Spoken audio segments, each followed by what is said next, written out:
दोस्तों, हाल के वर्षों में हमारी भारतीय स्पेस एजेंसी इसरो ने चंद्रयान और मंगलयान मिशनों के जरिए दुनिया भर में अपनी काबिलियत और बेहद ही किफ़ायती स्पेस टेक्नोलॉजी का लोहा मनवाया है। जहां चंद्रयान मिशनों का मकसद मून के ल्यूनर सरफेस को एक्सप्लोर करना और मून के बारे में ज़्यादा से ज़्यादा जानकारियां जुटाना था, वहीं मंगलयान मिशन का मकसद देसी इंटरप्लेनेटरी स्पेस टेक्नोलॉजी को टेस्ट करना और साथ ही मंगल ग्रह के एटमॉस्फेयर और सरफेस का करीबी से अध्ययन करना था।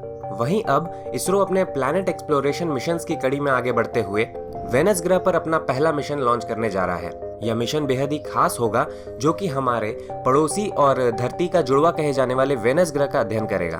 पर आखिर इसरो का शुक्रयान मिशन क्या है, इसका मकसद क्या है और कैसे यह वेनस ग्रह पर जीवन के सबूत ढूंढने में एक बेहद ही महत्वपूर्ण रोल निभा सकता है, यह सब जानेंगे हम आज के इस वीडियो में। तो नमस्कार दोस्तों, आप देख रहे हैं रहस्य टीवी और चलिए शुरू करते हैं। दोस्तों, स्पेस युग के शुरुआत में वैज्ञानिकों का मानना था कि हमारा पड़ोसी वेनस ग्रह काफी हद तक हमारे पृथ्वी ग्रह की तरह जीवन से भरपूर हो सकता है, क्योंकि दोनों ही ग्रहों का साइज, मास, डेंसिटी और सरफेस ग्रेविटी लगभग एक समान है। 1970 में सोवियत यूनियन का वेनेरा 7 मिशन वेनस ग्रह पर सॉफ्ट लैंडिंग करने वाला पहला मिशन बना, जिसके साथ ही यह किसी दूसरे ग्रह पर लैंड होने वाला और डाटा ट्रांसमिट करने वाला पहला स्पेस मिशन बन गया। जिसके बाद कई और मिशन वेनस ग्रह पर भेजे गए। इन मिशनों ने हमें बताया कि वेनस ग्रह वैज्ञानिकों की उम्मीद से बिल्कुल विपरीत है। यह ग्रह किसी नर्क के समान है, जिसका एटमॉस्फेयर किसी गैस चैम्बर की तरह है, जो कि इसे हमारे सौरमंडल का सबसे गर्म ग्रह बनाता है। साथ ही इसका सरफेस कई विशालकाय एक्टिव वोल्केनोस से भरा हुआ है, जहां दूर दूर तक जीवन का कोई नामो निशान मौजूद नहीं है। ऐसे में इस ग्रह पर किसी प्रकार के जीवन के होने की संभावना खत्म हो गई और इंसानों का इस ग्रह के प्रति इंटरेस्ट भी खत्म हो गया और अब इंसानों ने मार्स ग्रह पर फोकस करना शुरू कर दिया है। पर हाल के कुछ वर्षों में किए गए अध्ययनों से वैज्ञानिकों को शुक्र ग्रह के एक अलग ही रूप का पता चला है। अध्ययनों में सामने आया कि वेनस ग्रह का एटमॉस्फेयर हमारे पूरे सौरमंडल में पृथ्वी से सबसे मिलता जुलता है। यहाँ का तापमान और कंडीशन हमारे धरती के अपर एटमॉस्फेयर से काफी हद तक मिलता है, जहाँ किसी प्रकार का जीवन भी मौजूद हो सकता है। साथ ही पिछले साल 14 सितंबर को नासा के वैज्ञानिकों ने वेनस ग्रह के एटमॉस्फेयर में फॉस्फीन गैस मिलने का दावा किया है। इस गैस को जीवन के साइंस के तौर पर देखा जाता है। ऐसे में वैज्ञानिकों का मानना है कि वेनस ग्रह पर मौजूद किसी प्रकार का माइक्रोबियल लाइफ इस गैस को प्रोड्यूस कर रहे हैं। पर वेनस ग्रह के बारे में हमारी जानकारी बेहद ही सीमित है, क्योंकि पिछले करीब 30 सालों के इतिहास के दौरान केवल 3 मिशनों ने वेनस ग्रह को ऑर्बिट किया है। ऐसे में अब सबकी नजरें इसरो के प्रस्तावित शुक्रयान मिशन पर टिक गई हैं।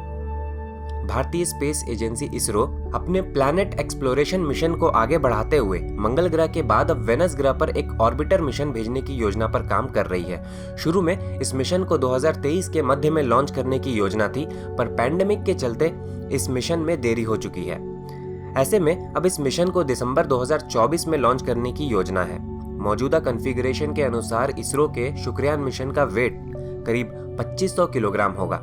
इसके कुल वजन में से 100 किलोग्राम साइंटिफिक इंस्ट्रूमेंट्स के लिए रखा गया है। अनुमान के मुताबिक इसरो शुक्रयान मिशन के जरिए कुल 20 साइंटिफिक इंस्ट्रूमेंट्स शुक्र ग्रह के ऑर्बिट पर भेजने की योजना बना रहा है, जिसमें से कुछ स्वदेशी होंगे तो कुछ दूसरे देशों की स्पेस एजेंसीज के द्वारा डेवलप किए जाएंगे। भारतीय स्पेस एजेंसी इसरो ने दुनिया भर के स्पेस एजेंसी से अपील की है कि वह शुक्रयान मिशन के जरिए अपने साइंटिफिक इंस्ट्रूमेंट्स शुक्र ग्रह तक भेज सकते हैं। ऐसे में रशिया, फ्रांस, स्वीडन और जर्मनी जैसे देशों की स्पेस एजेंसी ने इसमें रुचि दिखाई है। इसे लॉन्च करने के लिए GSLV Mark 2 रॉकेट का उपयोग किया जाएगा, पर वैज्ञानिक इसे इसरो के सबसे शक्तिशाली रॉकेट GSLV Mark 3 रॉकेट के जरिए लॉन्च करने पर भी विचार कर रहे हैं, जिसकी मदद से वो इस यान में और ज्यादा इंस्ट्रूमेंट्स और पेलोड्स ले जा सकते हैं। 2024 में लॉन्च होने के बाद शुक्रयान को वेनस ग्रह तक पहुंचने में लगभग 5 महीने का समय लगेगा। शुरुआत के कुछ महीनों में ये लगभग 60,000 किलोमीटर ऊपर से वेनस ग्रह का चक्कर लगाएगा, पर धीरे धीरे यह इसके सरफेस से लगभग 200 किलोमीटर करीब जाकर इसके सब सरफेस का करीबी से अध्ययन करेगा।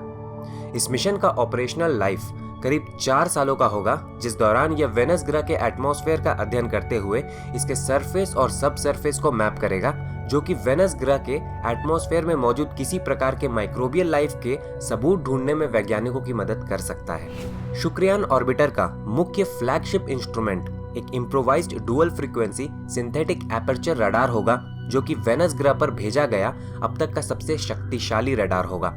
साथ ही इसके साथ एक ग्राउंड पेनिट्रेटिंग रडार भी मौजूद होगा, जो कि इसे वेनस ग्रह के सरफेस और सब सरफेस का इतना एक्यूरेसी से अध्ययन करने वाला पहला मिशन बनाएगा।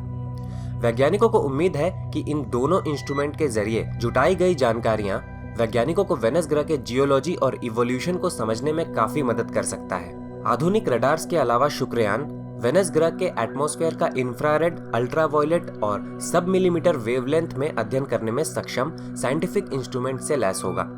हाल ही में वेनस ग्रह के एटमॉस्फेयर में फॉस्फीन गैस का पता चला था, जिसे कई वैज्ञानिक पॉसिबल माइक्रोबियल लाइफ के सबूत के तौर पर देख रहे हैं। ऐसे में शुक्रयान ऑर्बिटर अपने नियर इंफ्रारेड स्पेक्ट्रोमीटर के जरिए वेनस ग्रह के एटमॉस्फेयर में मौजूद किसी प्रकार के लाइफ साइंस या माइक्रोबियल लाइफ को कंफर्म कर सकता है। साथ ही यह इंस्ट्रूमेंट वेनस ग्रह के सरफेस में मौजूद एक्टिव वोल्केनोस का भी करीबी से अध्ययन करेगा।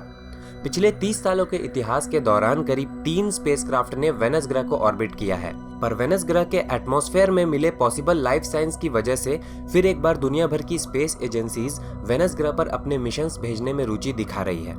नासा ने 2 वेनस मिशंस के प्रोटोटाइप को चुना है, जिस पर काम शुरू किया जा चुका है और उम्मीद है कि इन्हें 2025 या 2028 तक लॉन्च किया जा सकता है।